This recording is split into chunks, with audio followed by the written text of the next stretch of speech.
Hi, everybody. Welcome to the first episode, auspicious, of our new show, Pierre the Chef. And why don't I just turn things over to my broadcast colleague, Varjak, and he will explain exactly what we're doing here. Varjak?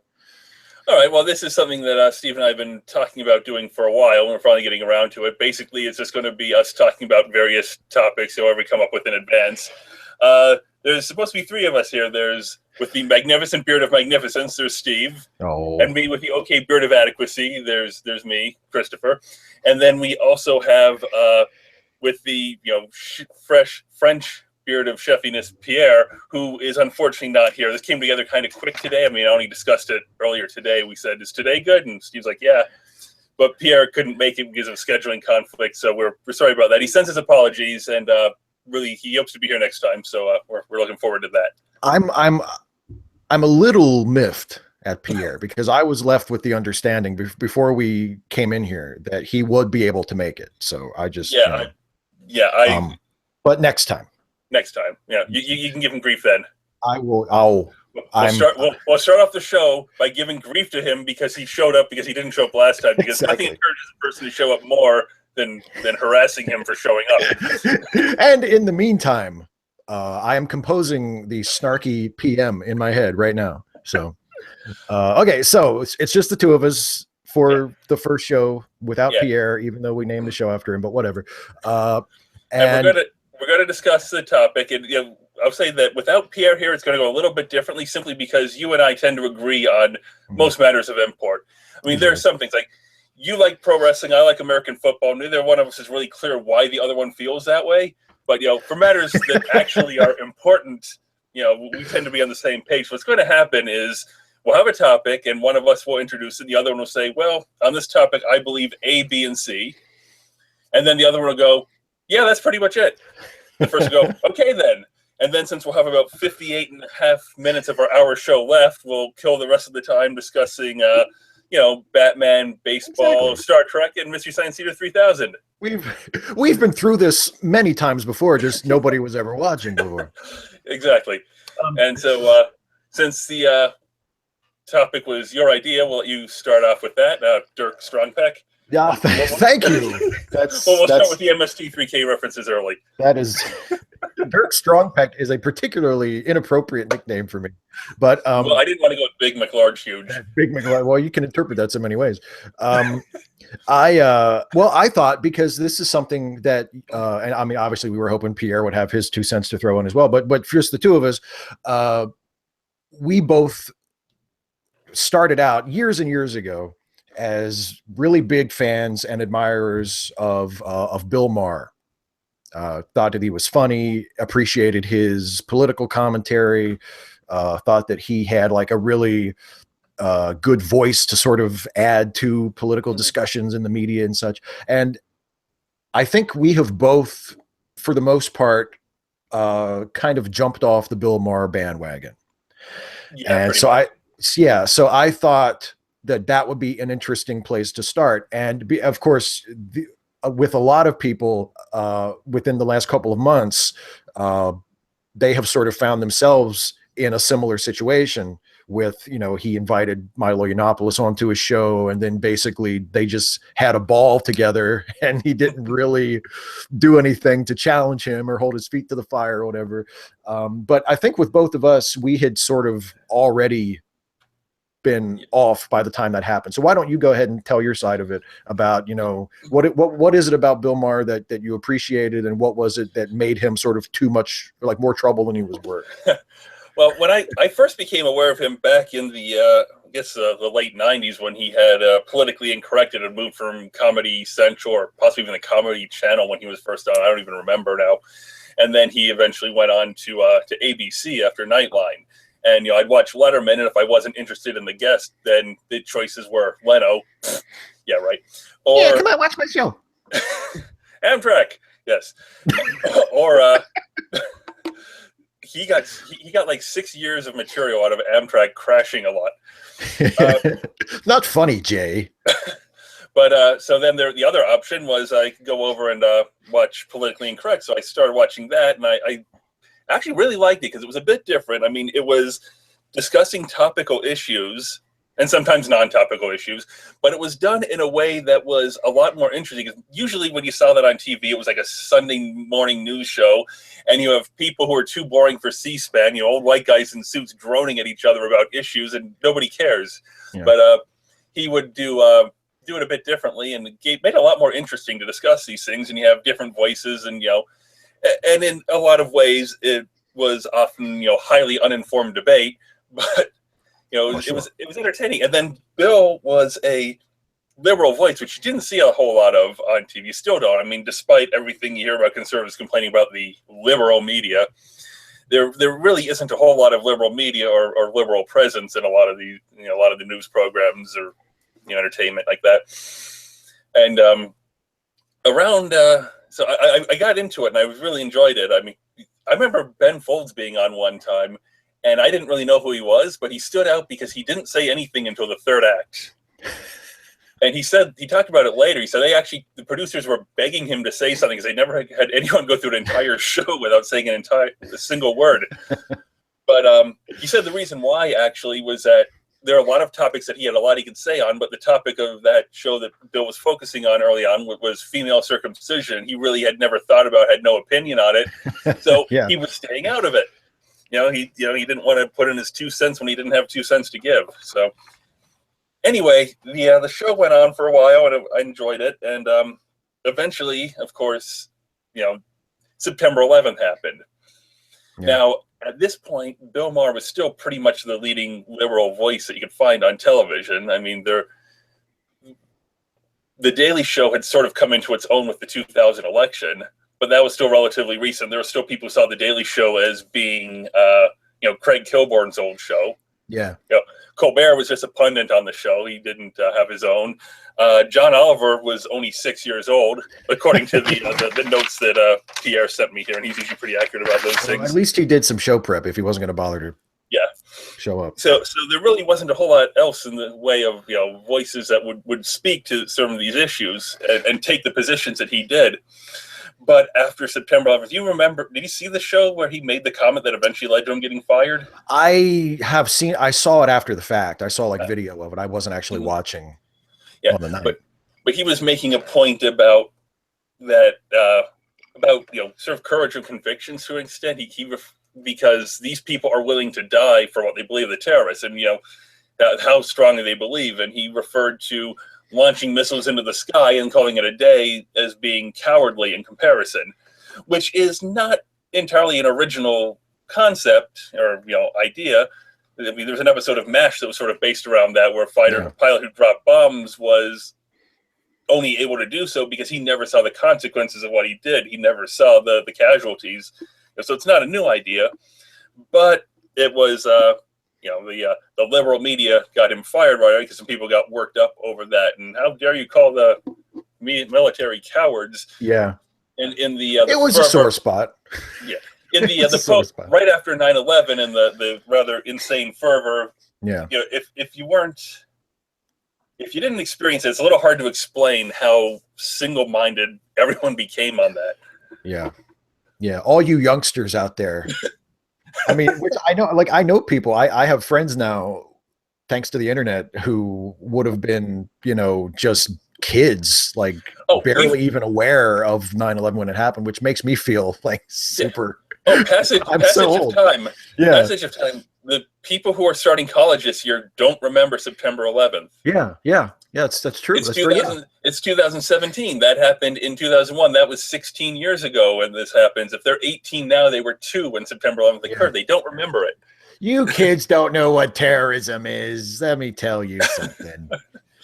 No, but they're a generation that's grown up. Like, we grew up with the Russians being the evil that we always had to look out for, the Soviets. Mm-hmm. We now live with in a world where we have a generation of people who have never known the Muslims to be described as anything but an enemy. Yeah. For people who didn't live through it or who weren't aware of it when they lived through it, 9/11 was one of those quintessentially American moments where something truly, truly awful happened, and yet we still found a way to overreact to it.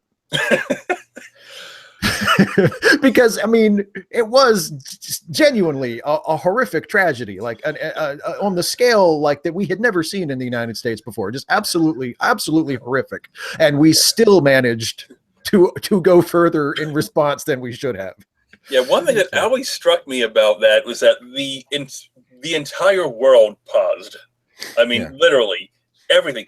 Even terrorist organizations were like, "Holy shit, this is too far." Oh man, wait a minute. Yeah, there were some who said terrorist organizations came and said, "Not only were we not responsible for this, but we decry this. This is unacceptable." Yeah, yeah, absolutely. And that actually happened, and this was a chance for unification. I mean, people were coming together, and then our wonderful president started with the whole "you're with us or you're against us" binary, and managed to have a lot of people say, "You know what? If that's the option, we're against you." Yeah, you know what? Never mind.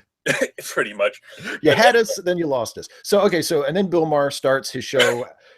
He gets canned from ABC because he said something that was fairly accurate but incredibly insensitive, and which is he sort of made a cottage industry out that's of it. Kind of it's kind of his thing.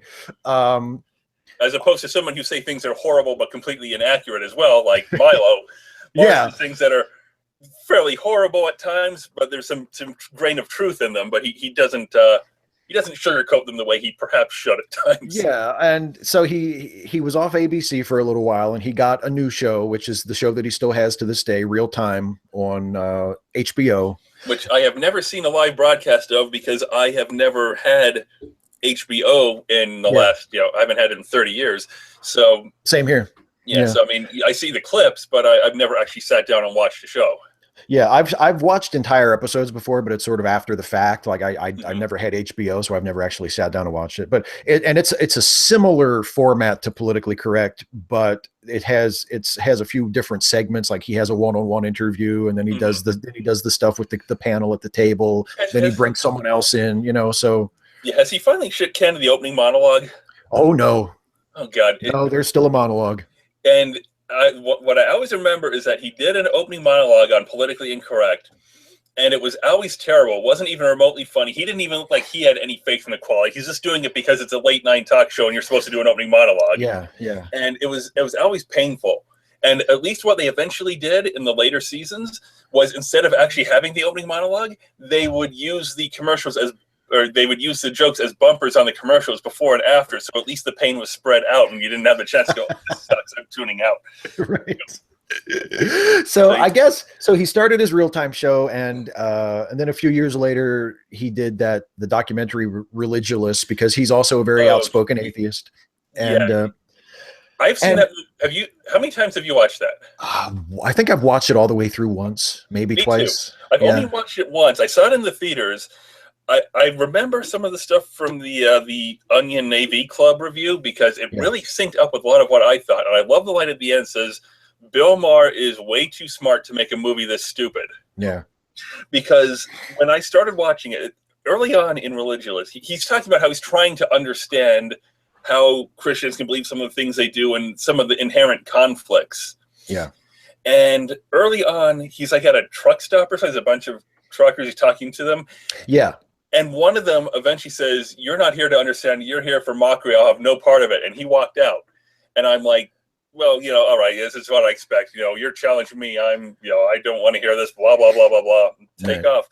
But as the movie went on, I became more and more convinced that guy was correct. Bill really wasn't trying to understand. There's a lot of mockery of people. There's a lot of poking at people. But midway late through, I don't even remember. He's somewhere in Europe, and he's talking to this guy who starts saying, "Yeah, I'm religious, and I believe this and this, but also." You remember that Bill was like blown away. He's like, "You really, you believe this, and you also believe this," and some of the conflicts are inherent. And I'm like, "Yes, this is it. This is the person you're looking for." And he's talking to him on the street, and then they go to something else, and they never go back to that guy again. And I'm like, "Why are you cutting away? Why are you doing something else? This is who you were looking for. This was the point of your movie. The whole point of this was to find this person to answer these questions." And he wasn't interested. He took off and he does the rest of the movie. And at the end, it suddenly takes this weird turn into this post-apocalyptic end of the world doomsday rant against religion with played over stock footage of nuclear explosions. Yeah. That with only the slight caveat that he's being against religion instead of for it, could come out of any fire and brimstone preacher's mouth. Yeah. And I'm like, this was such an opportunity, and it was such a miss. It's like he wasn't committed to his own concept. I think you hit on something though, which is that he was more interested in doing the mockery than in trying to understand. And that is a trap that I think a lot of people, especially people who are atheists and become commentators. I've seen my own YouTube stuff change in much the same way. And in my earlier YouTube videos, when I would talk about religion, it was very much from a much more of a sort of Bill Maher standpoint, where I was the smart one and they were the fools, and I was right and they were wrong, and here's why I'm right and here's why they're wrong. And it was very condescending and very sort of, hostile. Right. And I think I'm certain that I've gone through that phase at times as well, because there's this weird problem in atheism that a lot of atheists don't get over, which is the belief that because you got the answer to this question right, you've just hit the jackpot, and it's you're green across the board. I have been in hangouts with atheists, with far more prominent YouTube atheists than myself, where they have actually said, we're the rational ones. And that attitude to me is just death. If you care about, being a reasonable person, like to declare yourself or people in your group as, well, look, we're the rational ones. Because and then everybody else, they're the irrational ones. That's the problem. That's an irrational argument. Instead of saying, being rational about the issue, you're saying, well, I'm rational, so I don't have to discuss it anymore. I'm rational, so I don't have to think about it. Or I'm rational, therefore you should listen to me. I'm rational, therefore you're wrong automatically. Yeah. And it's the same sort of reasoning that we really get our backup when religious folks use. And yet when all too often, when people who are on our side do the very same thing, we either nod our heads in agreement or we make excuses for them. And we just sort of, go along. And I think I know in my own case, and I suspect with you as well, with Bill Maher, that's a good example of that, because Bill Maher was a guy who I always thought was funny, and I still think is funny sometimes. I still think, he's still capable of making. It's not like he bat zero. He still makes a lot of good points, and he still has a good sense of humor about certain things. Absolutely. But there's issues that come along with them, and baggage are becoming more and more of a problem. Yeah, he's clearly a smart guy, but it started well before I jumped off, even when he started sort of giving hints about that he was kind of an anti-vaxxer. And I heard that and I was like, really? Oh, but it was like, that wasn't my breaking point. That wasn't enough for me. I was like, oh, well, everybody has something, I guess, like everybody's, nobody's perfect. Hey, I'm not going to throw out the baby with the bathwater. He's still a funny guy and he's still an insightful guy. And, then it's like, oh, wow, he really has a problem with Muslims. Yeah. Like, really?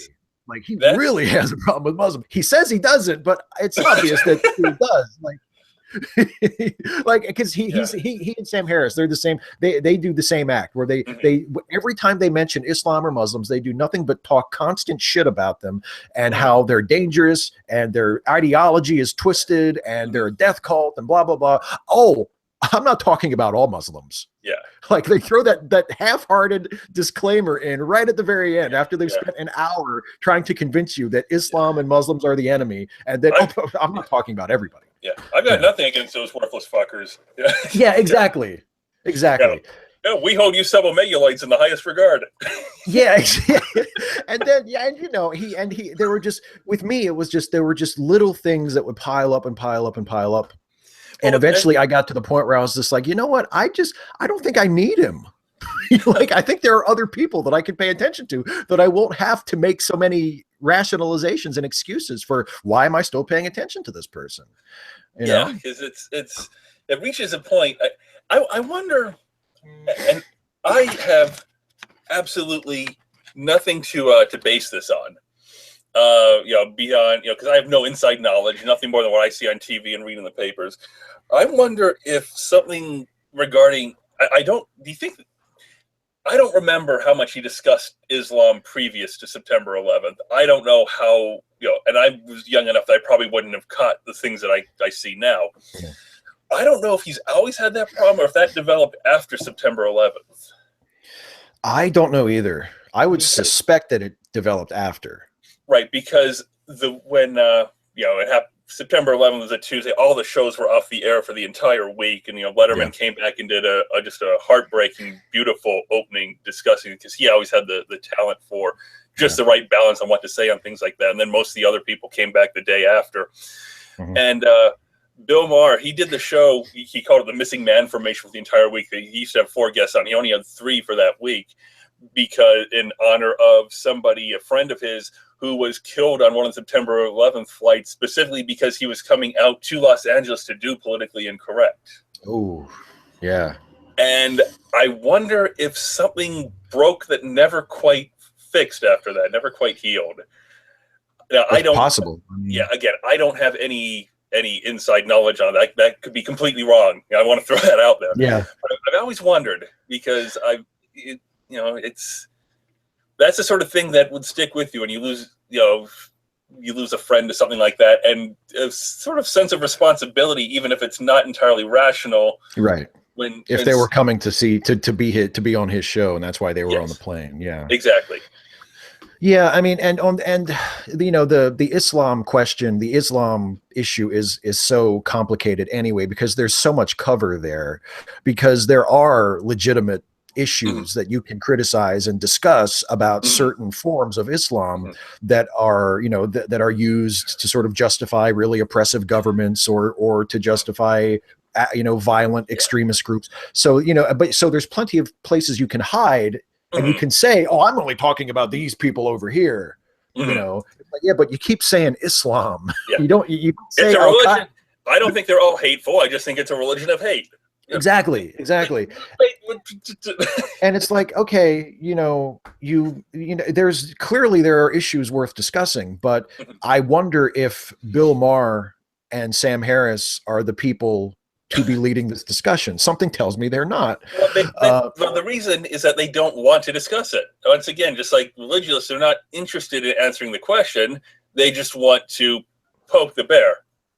Yeah, and they want you to agree with them and to sort of and to show everybody how smart they are, or how funny they are, or how much better they are than whoever they're attacking. And it's really, it's especially a shame because Maher specifically has a background as a comic, and I mean his comedy in general has always been this way too, which I think is maybe one of the reasons why, even though I have often found him really funny, he's never been one of my favorites, and that is that he doesn't usually go in for making himself the butt of the joke, or examining his own attitudes. He does a lot of projecting out and examining society and examining other people and pointing out the foibles and the frailties and the faults of others, but he rarely does it to himself. And to me, the best stand-ups are people who are able to take that lens that they use to examine the absurdities of other people and society, and they turn it on themselves as well, and they can point out things that they do or they think or they have said or done that are ridiculous, or that they shouldn't have done, or whatever. And the fact that Maher is either unable or uninterested in doing that, I think really limits him, at least for me. And it's a matter of taste. I mean, just as there are people I'm sure who will watch this who will be like, yeah, but Bill Maher's not that bad, and that's fine, because everybody is problematic. There's no such thing as an artist or a comic or a writer or an actor or whatever.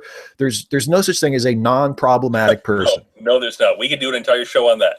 Oh my God, there's no such thing. But so whether you decide that a person is more trouble than they're worth is purely a matter of your own taste. And for me, I guess last year, probably, maybe even earlier, Bill Maher got to the point where I was just like, okay, I'm not going to pay attention anymore. Yeah. Well, when he was starting out being a rare liberal on TV, and there weren't a whole lot of, other places to see it, YouTube didn't exist. You didn't have the internet the way it is now. So you couldn't go to, YouTube or wherever else and see shows and hear people with the viewpoint, that skews away from conservatism. And so basically he was sort of the underdog, and he's not anymore. He's got they say a lot of the problem with comedy with things you have to punch up, not down. And he's kind of switched. He's near the top now, and he's punching down.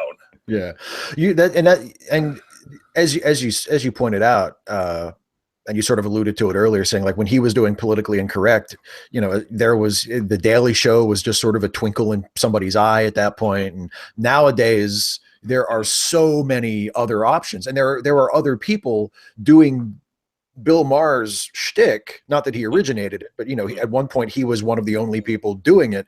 And now, I mean, you've got, in addition to the Daily Show, you've got, Colbert is getting more political now on his new show. You've got John Oliver, you've got Samantha Bee, you've got people on the internet doing their own thing. Like you sort of got the Daily Show tree branching out everywhere. Yeah, which is great. And you can find different people doing versions of what Bill Maher used to do, and sort of be the lone, outspoken, unabashed liberal. And this may be a little bit of an odd analogy, but Bill Maher is sort of what he is because he was the first one to become big commercially doing this on TV and so on. It's sort of the same thing they're similar in a way to Roger Ebert, who became a household name for movie reviews. He's hardly the only person who ever reviewed movies. Exactly. But there will never be another Roger Ebert. There will never be another person who has that position of authority and being the one person you think of when you think of, reviewing movies. He was the gold standard. When it came to liberalism on TV for a time, Bill Maher was the gold standard, and he's still largely going on that strength of what he was doing before and being in that position rather than what he is now. Yeah, and as I say, there are plenty of people who still watch him and still find value in him, and I think that's fine for them. That's their taste. But me personally, I would much rather, tune into someone who has a similar political position, who when they make political statements, I'll probably think that that's insightful or that's a good point, and they'll be able to make me laugh. But I don't have to worry about, all of a sudden, oh wow, that was really transphobic. Oh shit, that was really homophobic. Oh, that was a really sexist joke. Oh shit, now he's talking about vaccines again. Like you don't have to worry about that. Basically, you want somebody who has insight into your position and help you learn more about yourself, who's not a bigot at the same time. Yeah. You want to be able to, you want to spend your time looking at yourself and not trying to excuse him. Exactly. And if you are someone who is in a position where you don't feel like you have to make excuses for Bill Maher, that's fine. But me, like, when I watched the clip of him when Milo Yiannopoulos was on, and I was just like, oh God, like, what are you doing? Larry Wilmore was sitting there the whole time like, this bastard still has a show and I got canceled. Yeah, I know. Like, what the fuck? He's there like, he's doing Bill's job for him. And the thing is Larry Wilmore's show before it got canceled was a lot like Politically Incorrect, because he had the panel, and it was such a good show. Yeah. It was such a good show. And it was so frustrating when that show got canceled. And they gave him plenty of warning. They let him know Tuesday morning that Thursday was going to be the last show. Yeah. So yeah, I mean, that was another sort of alternative liberal voice that you could look at, and that was taken out. But but yeah, so it's just one of those things that sometimes people you outgrow people, or people just you do a TV show for so long, you do an hour of TV, for the last. Since he's been on Real Time, it's been every week. Politically Incorrect was every night, and eventually, if it turns out that you're kind of an asshole, it's going to come out. Like, people are going to realize that you're kind of an asshole eventually. And I think for me, and I think for you, that's sort of what happened with Bill Maher. It was like, oh God, he's just too much of an asshole for me. Yeah, because he's got his good points, and some of the new rules are still insightful. Some of them are hysterical, but there's so much that goes with it. It's like you bring on Milo and you say, well, you're trying to show different viewpoints and show how abhorrent they are. It's like, yes, but if you can't argue that you're trying to show how abhorrent these viewpoints are when they come in and spew their abhorrent things. You go, absolutely. Yeah, exactly. Or you talk about how smart he is, and you compare him to Christopher Hitchens. And it's like, what, how, who are you watching?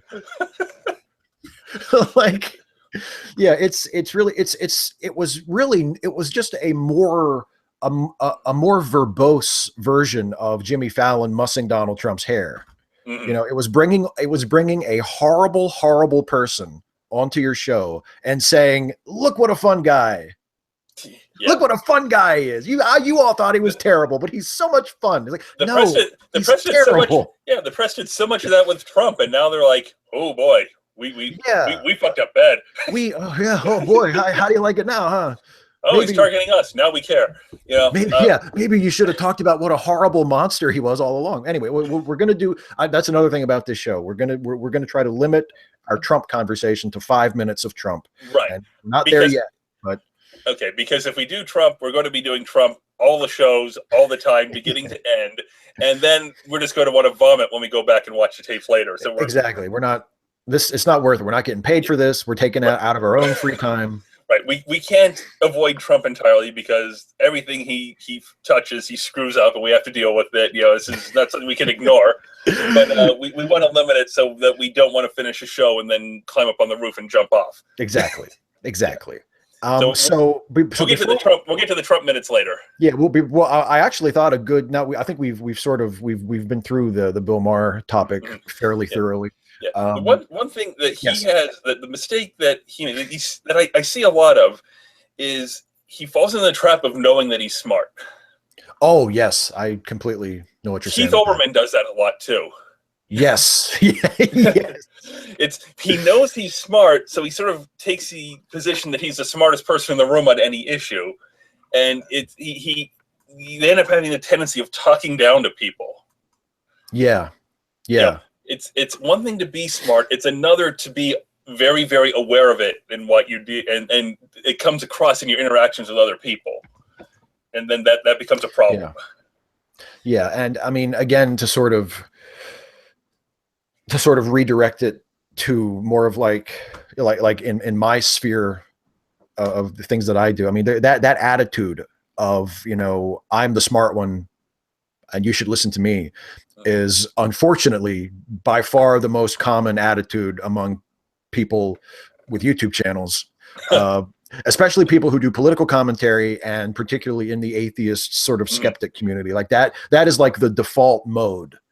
I'm the smart one, and whoever I'm talking about is a dipshit who doesn't know anything, and here's why, and here's unless why they agree with me.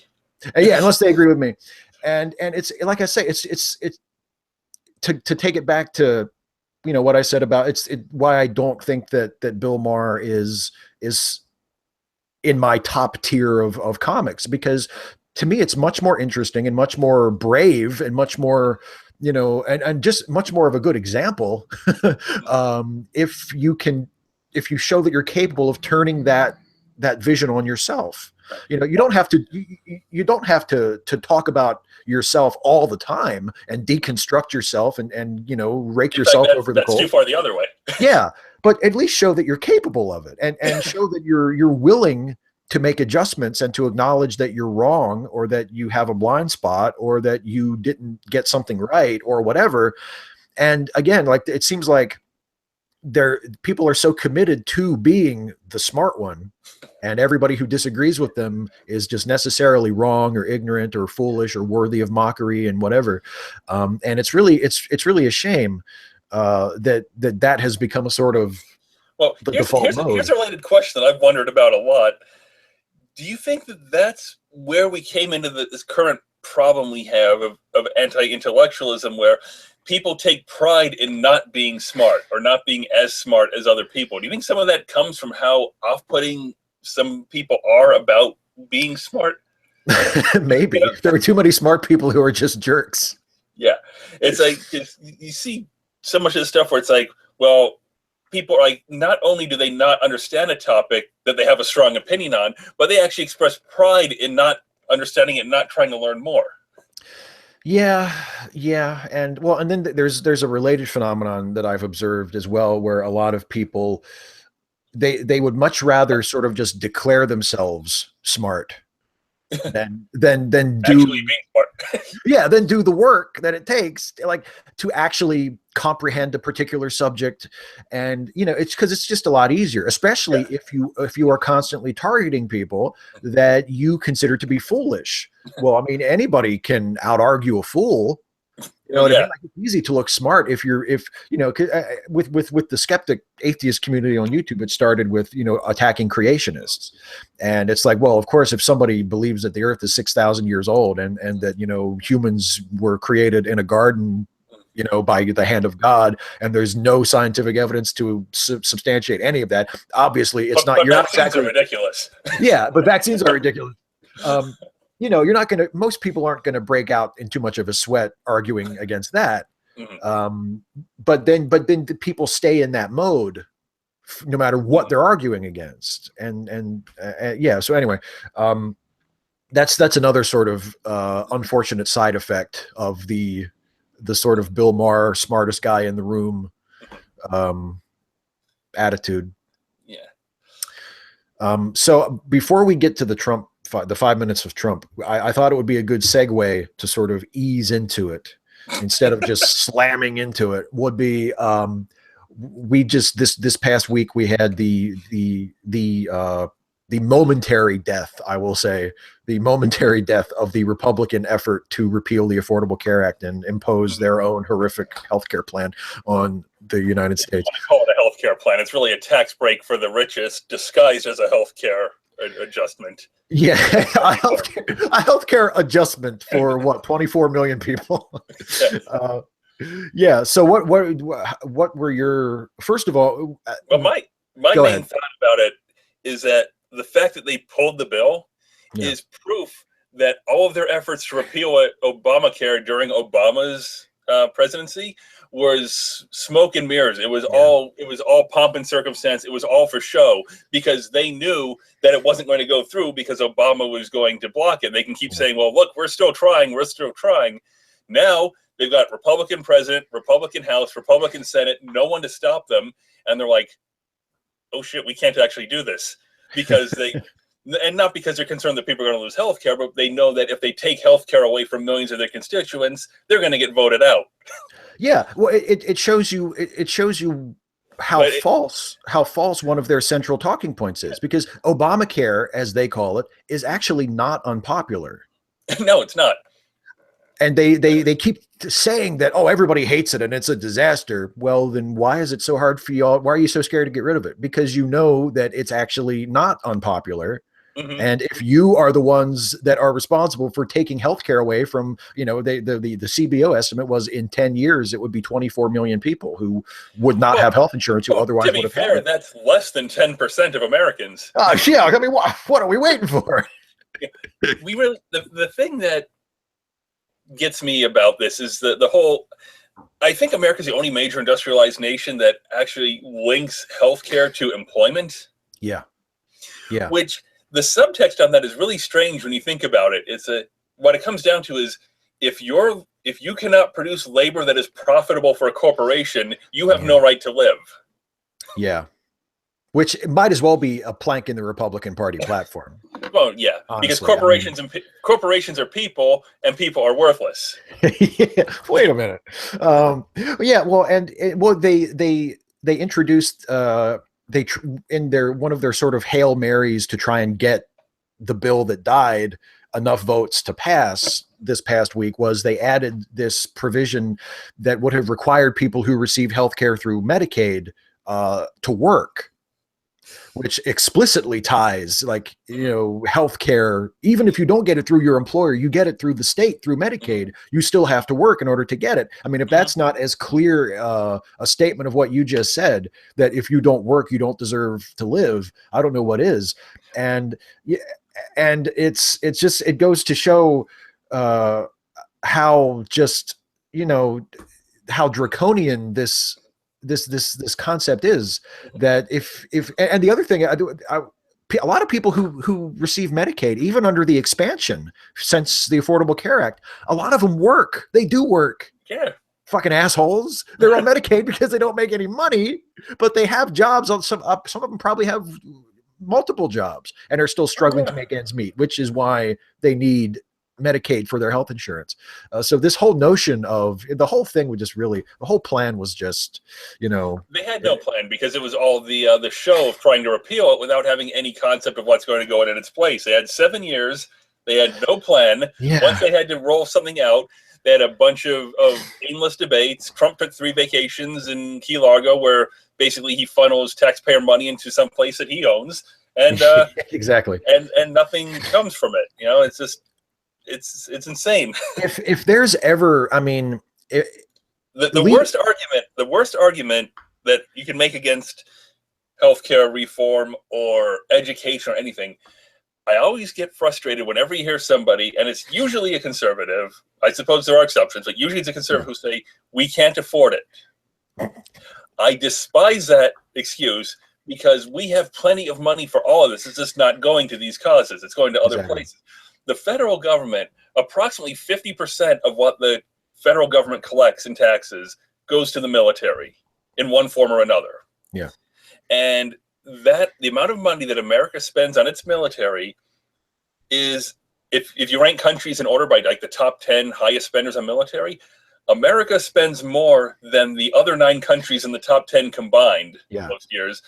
And of those 9 countries, 8 of them are officially our allies. Exactly. So what are we spending money on? And people are saying, well, they're cutting the military to the bone. It's like, what is your definition here? If we cannot protect ourselves with how much we're spending already, then we're screwed. This money, you could cut the military by like 20%, and you'd still have by far the largest military in the world, and you could pay for free healthcare and free education for everyone in the country. Yeah. I mean, they say they're cutting the military to the bone, but they leave out the fact that the bone is the fucking endoskeleton from Terminator. I mean, but yeah, I mean, if there's ever going to be a come to Jesus moment for voters in this country, especially people who vote Republican, that the Republican Party has nothing to do with Jesus. That the Republican Party doesn't care about you and isn't interested in helping you and actually isn't all that competent when it comes to actually governing. They're good at some things. The Republican Party are really good at some things, but governance is not one of them. And if there's ever going to be a moment where the voters of this country will have the scales taken from their eyes, it should be this, because they had 7 years to come up with a replacement for the Affordable Care Act. And you would think by the time they finally got a Republican in office and they were in a position to actually accomplish something, they would have had like 5 or 6 competing plans. They would have been fighting over which plan to pass. Instead, they had nothing. And then when they finally came up with something that they could throw together, they couldn't even get the votes to pass it. They didn't even vote on it. If there's ever been a moment where people could wake up and say, look, they don't give a fuck about you, because the plan, if it would have passed, would have completely fucked low-income people. Was it the CBO? Is that that came in and said, this plan is going to cost more money and it's going to kill millions of people? Yeah. So, and the Republicans are like, I see no problem with this. Yeah, we're going to pass it though, right? Benghazi. No, wait, shit, that doesn't work. Yeah. Email. Yeah. Can we get Hillary to run for president again? I think that she's smart enough not to try. I don't know. I mean, but yeah, it's, I said earlier, the thing about, does anyone else have the impression that the political party that is running our country right now couldn't competently run a roadside lemonade stand? Right.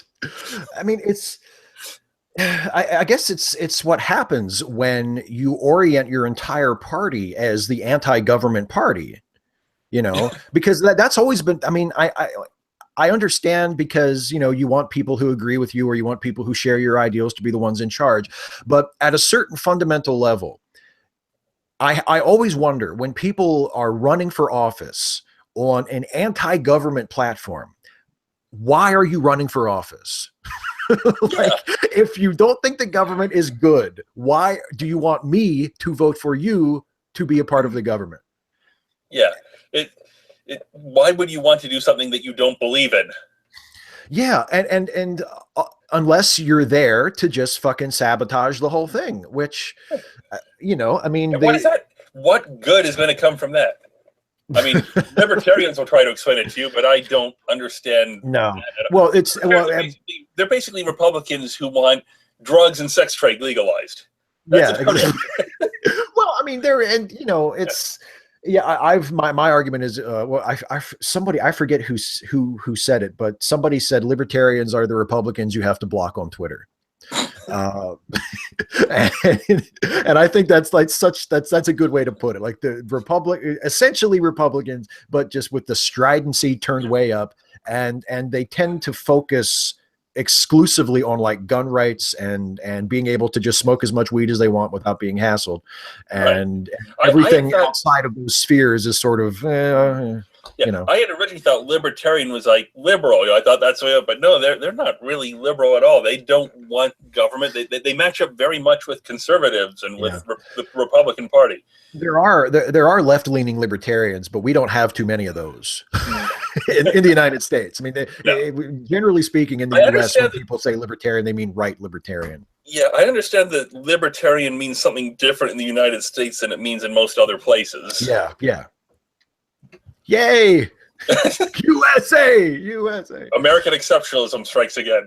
Oh God! I mean, we're an exception to the sanity the rest of the world has. Exactly.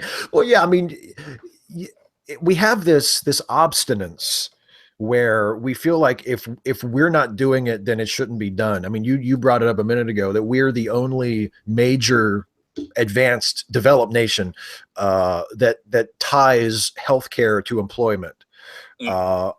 Everywhere else that are every other country that is comparable to our country economically does it a different way, and they all have universal health care or damn close to it.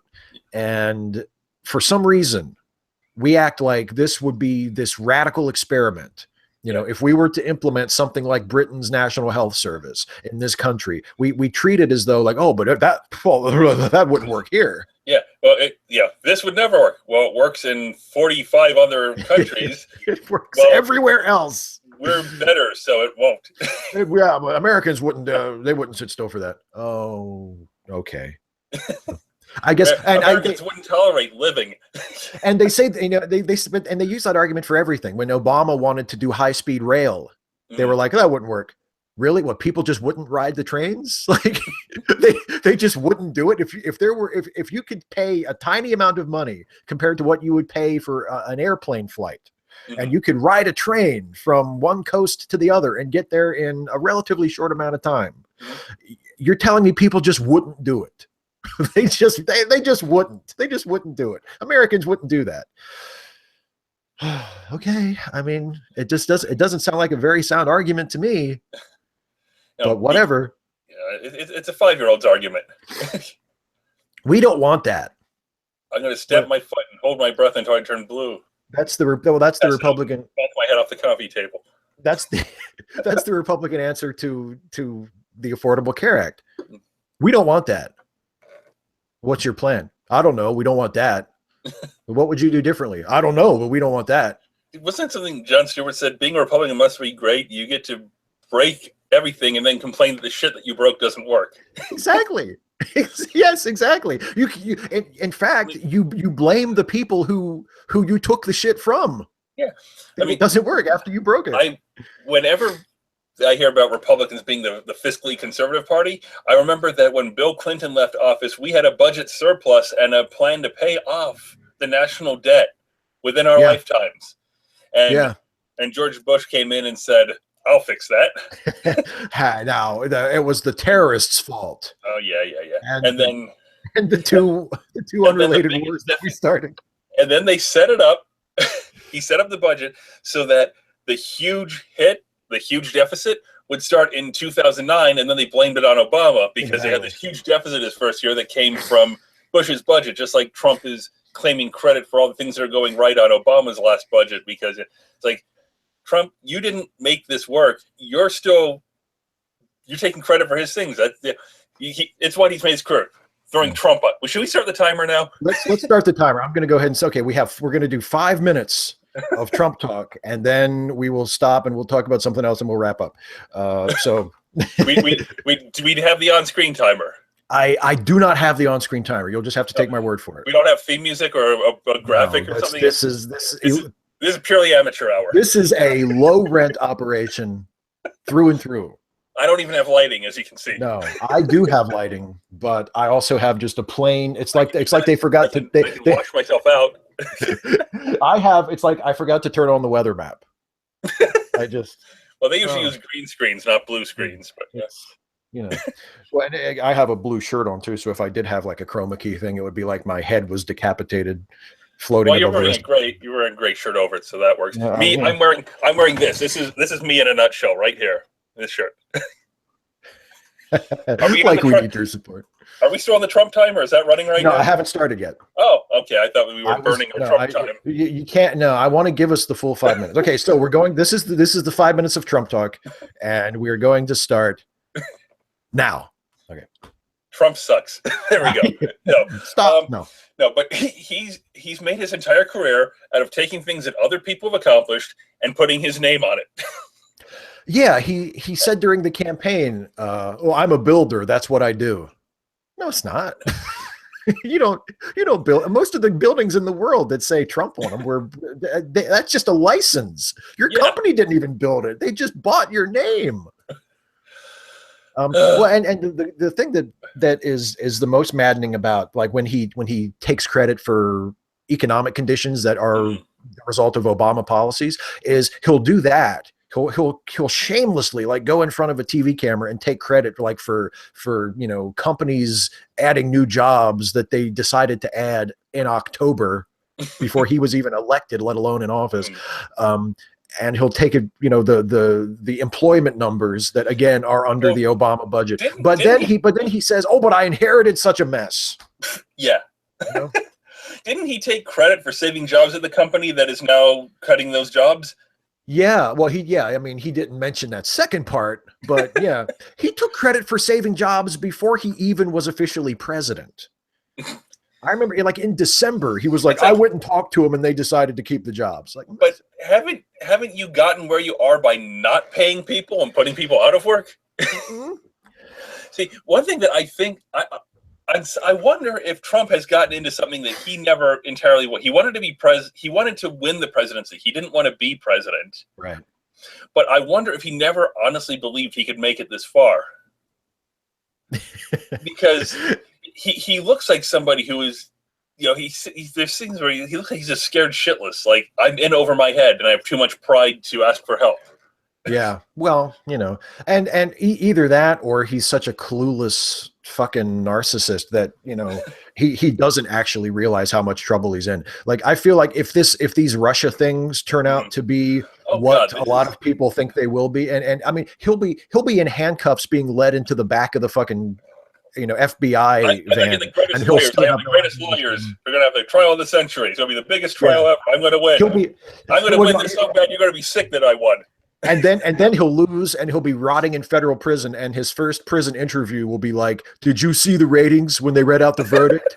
I got bigger ratings than OJ. My ratings for my verdict were the highest of any trial ever." Yeah, it's like, what about Jodi Arias? Shut up. Shut up. And I'm definitely going to break Nixon's Time magazine cover record now. Oh God, it's just. It's like, how did we get to this? Yeah, it's we have so much to answer for in this country. We have this is the one that we're going to spend the rest of our lives explaining to our kids and grandkids. Daddy, what was with Trump? Why did you do that? Hey, I voted for Hillary, kid. Just back off, okay? Yeah. It's just I described, when he won the election, I described it as what I expected his administration to be, and so far, I've seen nothing to say that I'm wrong on this. Nothing has made me rethink this. Have you ever been to, seen a house that, people have, come in and strip, they rip out the plumbing and they rip out the ductwork and stuff, and, there's holes in the walls? When my wife and I were house shopping, went into one that was like that. There were holes in the floor where they'd ripped out the ductwork where you could stand in the bedroom and look down into the living room. because they'd ripped out they were the sink would come down, and then the pipe. There's about this much pipe, and then it was hacksawed off. Nice. And they ripped the wiring out. The place 1 minute, by the way. One minute left in the Trump timer. That is exactly what Donald Trump's administration is going to be, except instead of doing that to one house, he's going to do it to the entire country. Yeah. And other people have to clean up the mess. It'll cost 10 times more to fix than it would have to protect it in the first place. And then 8 years later, we'll elect another fucking Republican. Yeah, because that's just what we do. Because Republicans screw things up. Everyone thinks they're a hero. Democrats come in and spend all their time repairing it with opposition, and everyone blames them. And then Republicans come in and say, "Hey, this is working. Let's screw it up again."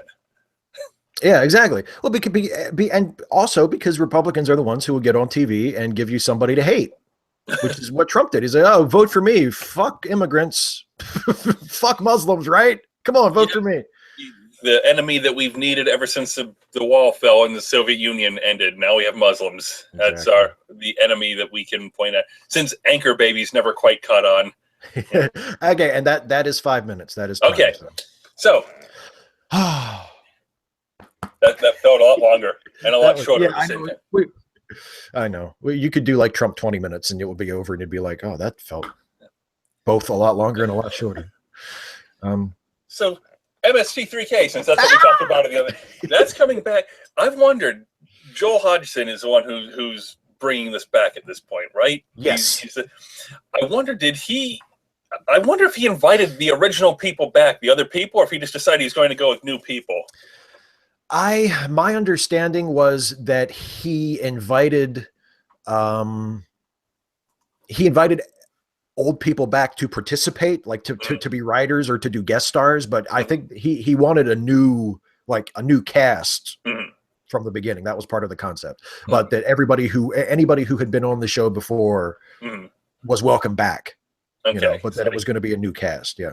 Your Dr. Forrester and your TV's Frank and your Bobo and all of them, they were all Yeah. I have no idea what's going to happen. I know as they're much doing as a new cast, but they have Son of Frank. Yeah, they have TV's son of TV's Frank. That is the character's name. TV's son of TV's Frank. TV's son of TV's Frank. And that is so perfectly cumbersome. I know, it's great. That's the humor right there. My hope is, and I this probably won't happen because it's just too much to hope for, but the one thing that I feel a little cheated of in the previous 10 seasons of MST3K was that they did the one episode where Joel came back, which was cool, and you got to see Joel and Mike in character on camera together, but we never got Joel and Mike in the theater together. Right. And there were reasons for that. I was so disappointed that didn't happen. I know, me too. There were reasons for that. Was it just that Joel just didn't want to? Well, Joel didn't want to, but I think he had a good reason. The reason was that Joel didn't have a chance to participate in the writing, and he didn't want to riff if he wasn't part of the writing. I guess he didn't want to just do other people's jokes, and I can understand that. So my hope is either this revived season, or maybe if this turns out to be a big hit and everybody loves it and they do more after this, that we get at least a segment of Joel and Mike and now the new guy Jonah, like all of the human hosts in the theater at once, because that it's like when Kirk meets Picard. It's like and that was another thing, you never saw Kirk in Generations. You never saw Kirk and Picard together on one of the Enterprises. It's like, God damn it! Like, how fucking hard is this? I mean, could you just imagine how great it would have been if there's where Kirk and Picard walk on the bridge together and everyone's like, "What?" And they had smart ass emotion chip Data, so if Captain Kirk had walked onto the bridge of the Enterprise, and Data would have been like, "Holy shit!" So I don't know. I know some of our fellow MST3K fans. I mean, everybody's pretty excited about it, but there are also some people who are very sort of are cautious, who are like, I don't know if they should do another one. Like the show was good as it was. Well, come on, that's such a ridiculous argument though, because the concept of the show is razor thin, and everything else is just like putting different colored curtains up around it. Joel left, and the Gizmonic Institute left, and eventually Dr. Forster and TV's Frank left, and the show went on just fine. And as it's one of those premises that is so flexible, because as long as the show is funny, nothing else matters. It's not like you're going to care about the integrity of the fictional universe. Like, nobody gives a shit about that. As long as when there's as long as the little silhouettes when they're talking to the movie are funny, like, everything else is fine. So theoretically it could go on forever. I think it's a revival. It's not a reboot. How do you reboot something with as little concept as TV? Yeah, it's a revival. It's not a reboot. No, because and for the very technical reason is that it acknowledges the past series. It doesn't take place in a completely different world. It's TV son of TV's Frank. Clearly there was a TV's Frank. So, well, and Kinga, who is Dr. Forrester's daughter, she's like the lead Mad in the new version. So, I'm really looking forward to it. There's that coming out next month, and then the month after that is a new season of Twin Peaks, and then at some point this year, hopefully, is the new Star Trek. They keep moving that around too, so hopefully it'll be a big nostalgia year for TV for me. Yeah, after the recent, was it last year that they had the X-Files revival? Yeah, I'll tell you something. I'd be happy if they continue doing that, as long as they don't let Chris Carter write anymore. Exactly. Because, dear God, what a train wreck his final episode. Let Frank Spotnitz or Wong and Morgan write it, and keep Chris Carter the hell away from it. Because the stuff that was coming out of the characters' mouths was worse than Milo was coming up with, and Mulder's like, yes. It's like, will you stop letting legitimacy to this bullshit? Damn it, Mulder! You were always smart. You weren't like the gullible doofus who was like, yeah, UFOs. Like, he was still skeptical. Yeah. Well, I always thought that on that show that Scully was the worst person at her job ever, because she was assigned to the X-Files to debunk Mulder's work, and they worked together for like 7 or 8 years, and she did not disprove a single goddamn case in 7 years. And it took her forever to come around to, maybe some of these things are real. That was one of the things about that show that, like, looking back at it now, it's kind of amusing because I'm removed enough from it. But at the time, it's like, okay, the reason this doesn't work is she's existing in a series where all of this stuff is real. So her skepticism makes no sense at all. Like, she should have been a believer by the end of the first season, because it's all real. Well, that's one of the problems of episodic television, that if you create a show that is based around resolving a single issue, you can never resolve that issue. Right. Not until the finale. If you're doing a show where your goal is to, it's a space show and you're trying to get to Earth, you can never get to Earth. Voyager. Yeah. 7 years, they're not going to get home until the final episode. Yeah. Yeah. So they dangle that carrot, but it's not going to happen. The X-Files was largely around proving the supernatural and Mulder finding out what happened to his sister. And they did eventually do that after spinning their wheels so bad that people were losing interest. And then Duchovny left, and they never really figured out what to do with the show the last 2 seasons once he was gone. Yeah, and then for the last episode, they brought Mulder back, and they were like, "We're doing this again." That's such a problem when a character leaves a show and they bring them back for the finale. What happens at the finale becomes about a character that you haven't seen in 2 or 3 or 4 years. The show's no longer about. And all of the things that were building up to the characters, the people who stayed, and the stories for the characters who are still there, get put aside at the end to bring back somebody who left. Yeah. It's nice to see Mulder again, but the entire show shouldn't have. It was a 2-hour finale, and the first 2/3 of it were this appalling trial. Where Chris Carter was desperately bringing back everything and saying, see, it all makes sense. Yeah, like, oh, Chris, don't even do it, man. Don't do it. That was so much worse than the Quantum Leap finale, even. Yeah. Well, for one thing, at least the Quantum Leap finale was only an hour. That was a backhanded compliment of everything. And at least for as unsatisfying as the Quantum Leap finale was, and for folks watching who are like, God, now they're talking about Quantum Leap. Quantum Leap is for both me and Christopher. It's one of our favorite shows ever. Like, it's one of the things that I think, one of the many things that we have sort of bonded over the many years we've known each other. I adore Quantum Leap, and that final episode is so frustrating because they at least do try to tie it in with emotional stakes. Yeah. They want it banks on you caring about the people. It just reaches such an unsatisfying conclusion. Whereas with the X-Files, it was like, no. It's the plot. See, Yeah. With Quantum Leap, the finale did two things wrong. It was one of the things where they had to have it serve as a potential series finale at the same time, be ready to go if the show got renewed again. Right. So they you walk a fine line. You don't really satisfy either. And they actually had a script ending that wasn't filmed, where after Sam leaped out, Al was back at home with Beth, his wife, and he just had a sense that Sam had gone into the future instead of the past, and and for whatever reason he decides to leap after Sam. Oh yeah. And he gets it, and he ends up leaping into like some space bar somewhere, into like a bimbo of some sort, and somebody drops a really terrible, cheesy line on him, and Al looks in the mirror and goes, "Oh boy!" And they were going to do a 6-season beginning in the future in a space station somewhere, with Al trying to track down Sam, which doesn't sound particularly interesting somehow. Well, yeah. That's another one of those things where it's like, here's the concept of the show, but screw that. We're going to do something completely different. I mean, considering how the show, like that last season was so up and down, and they did so many wacky things, like the evil leaper and stuff. And then they did they did a trilogy where Sam had a kid with somebody on a leap. Yeah. And they did both the Lee Harvey Oswald episode and the Civil War episode, which were two things that Belisarius specifically said the show would never do because it wasn't about the big events and it was limited to lifetime. Right. But the second thing about the finale they screwed up, since I said there were two things, I only mentioned one. Yeah. They separated Sam and Al. They had one scene together. That's true. Yeah. The show their chemistry really helped make that show, because they just got along so well, and they played off each other. They bounced off each other so well.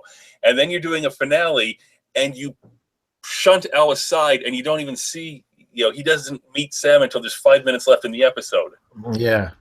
Yeah. It's strange how, like, there are certain shows, like long-running series, that when they get to the final episode and they know that it's the final, I mean, because you mentioned with the Quantum Leap finale, they had to sort of leave it a little bit open because they thought that they still had some hope that the show might get picked up. Yeah, I haven't seen the last season of Sherlock, but I understand they made the same mistake trying to balance that. Yeah, well, I mean, Sherlock was like, I feel like everybody is pretty much on board that this is it for Sherlock. Like, they're not going to do anymore. I mean, they did leave it open so they could come back. They could come back in 20 years and do another one if they wanted to. Like, everything is still in place for them to do more.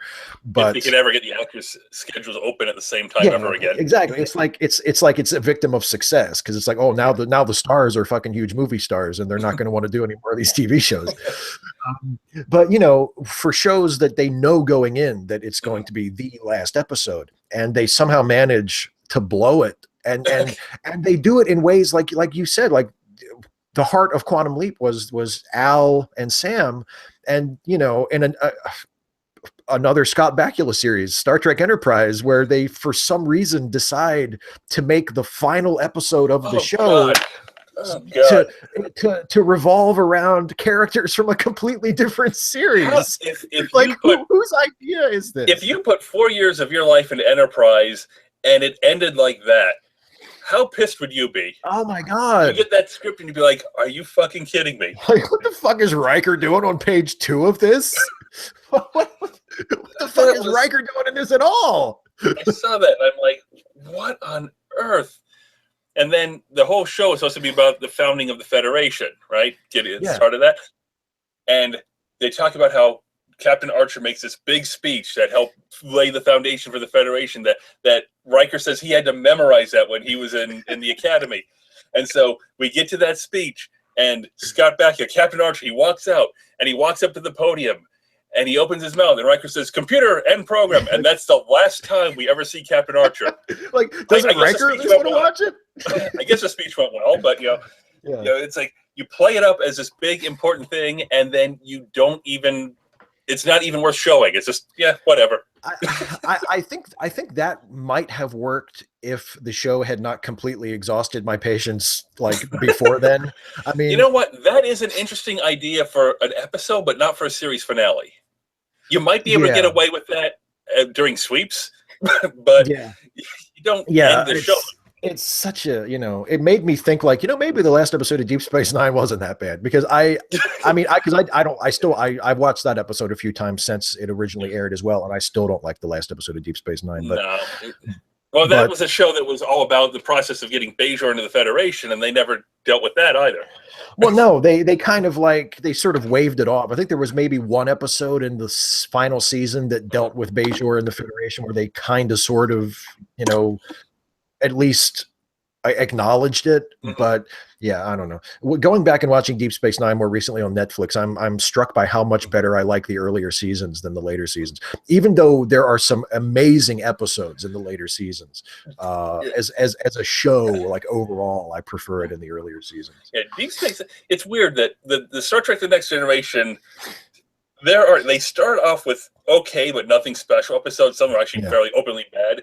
And then as they went along, once Roddenberry was out of the picture, basically, they did some great stuff, and then it was starting to decline near the end where they were sort of running out of ideas and so on. Then Deep Space Nine, it started out because they knew what they were doing. It started off well, and it sort of trailed a bit, but it was a much more erratic show. You had brilliant episodes and terrible episodes back to back. Yeah, that's true. That's one of the things I've noticed because we've especially watched when it was a Ferengi episode because they never figured out how to make the Ferengi anything that wasn't a joke. And then Voyager, for the most part, started off in the gravel and it had a couple spikes here and there, but it never really got out of it. Voyager, I've been watching. We'll talk about Voyager for a minute or two here, and then we'll wrap this up. I've been watching Voyager a lot recently on Netflix, and it's striking how. Well, first of all, they do that thing where they dangle the they're going to make it home thing, and it's like it's like the third episode, and it's like, who the fuck are you kidding? Like, you want me to get emotionally invested, and maybe they're going to make it home when it's the third episode? Come on. But anyway, and there's so many episodes, and I'm near the end of season 2 right now, and I remember most of them because I watched it when it was originally, but I haven't gone back and watched them over and over like I have with Next Gen or Deep Space Nine. And it's striking how many of them are like they just sort of end. It's like they forgot to write endings for some of these episodes, and some of them have ideas that could have been really interesting episodes. And it's like they were writing the show, and then they're like, oh fuck, there's only 2 minutes left, and it's like, and that's it, it's the end. It's like you can go back and edit, try to move that out a little bit. Take out the fucking Neelix scene. Back everything up a couple of pages and just write an ending for it. I mean, come on. Yeah, I sort of tuned out on Voyager fairly early on. But I did watch the final episode, and it's like, meh.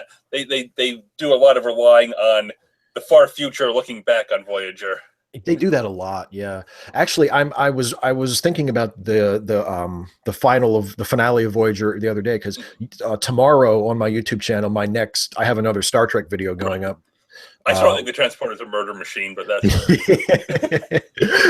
the video that goes up tomorrow is about Captain Janeway, and it focuses mostly on the first episode and how she strands the ship on the other side of the galaxy for no reason. The ship.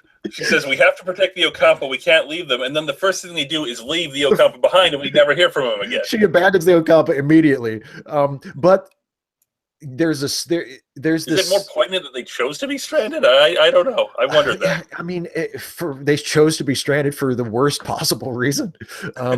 But in the final episode, that's another one of those episodes where it starts out in the future relative to our characters, and everybody's already home. Like it's the Voyager, the final episode starts out where the crew is home, and in fact they've been home for a long time. They're having like their 20th reunion or something, and it's like, oh, everybody's home. That's great.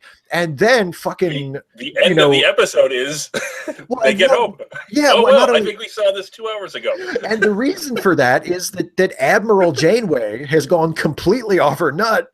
And she has sort of randomly decided 20 years after the crew got home that they didn't get home fast enough. So she's going to erase the last 20 years and go back in time so that the crew gets home like 10 years earlier because 7 of 9 didn't make it back. And Chakotay was kind of bummed about that.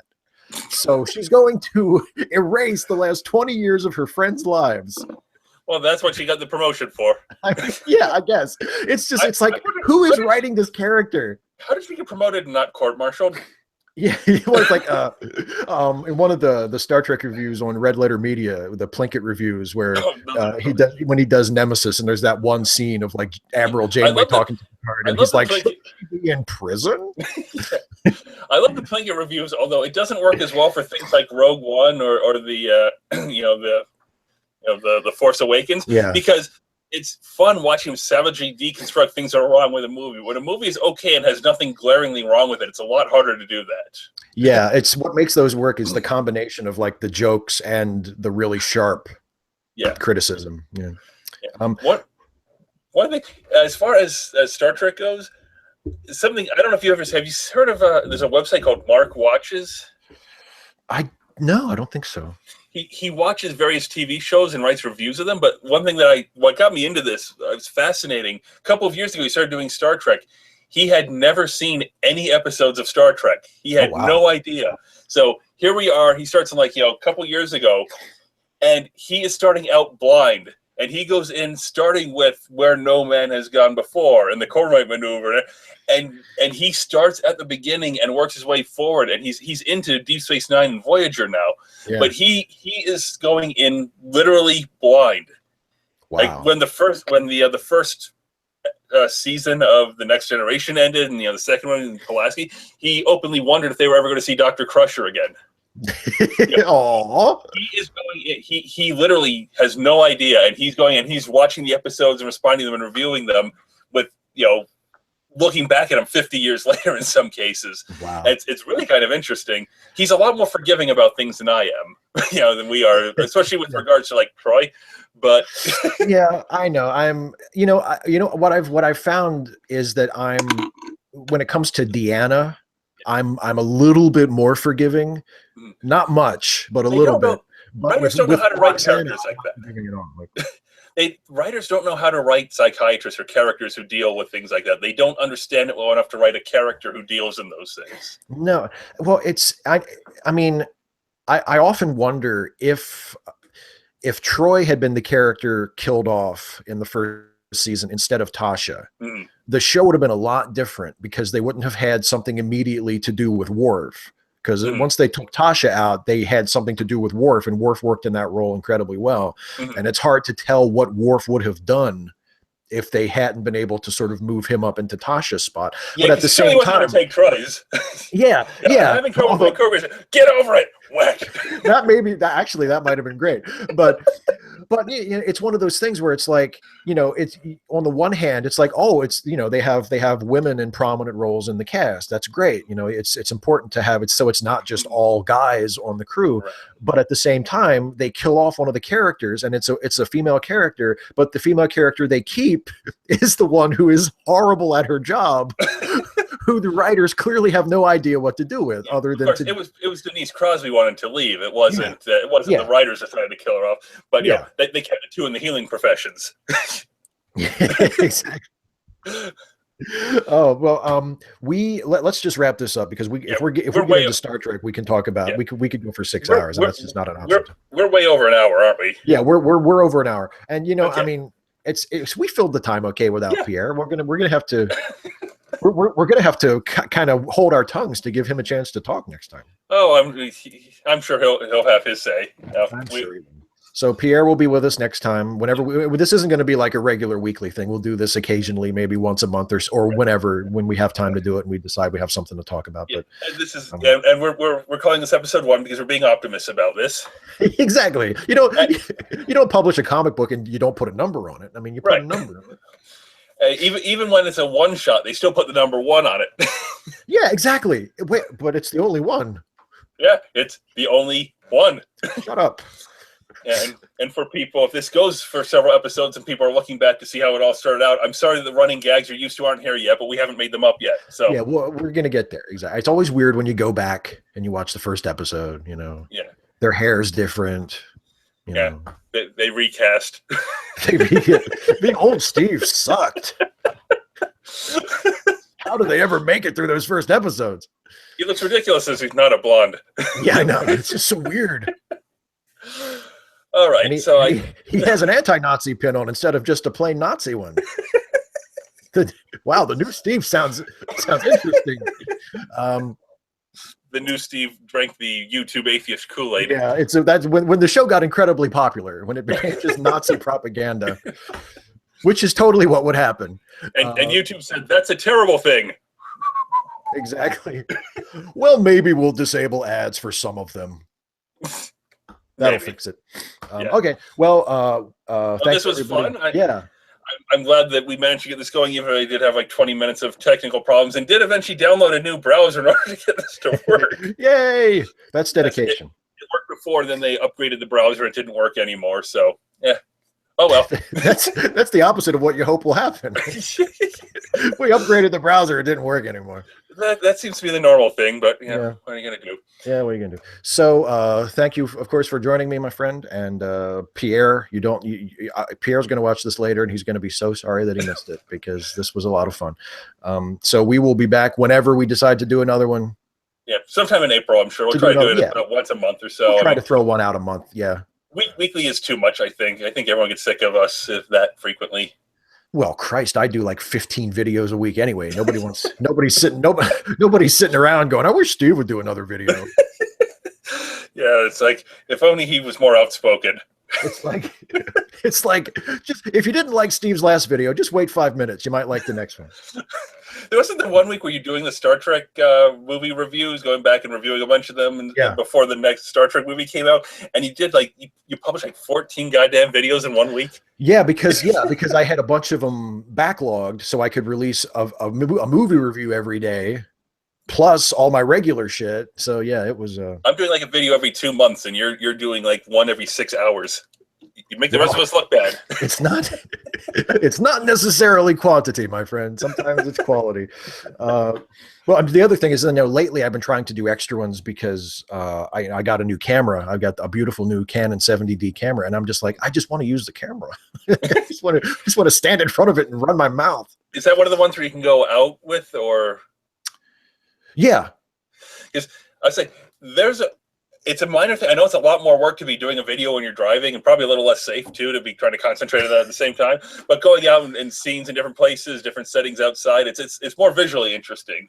I would like to do more of that.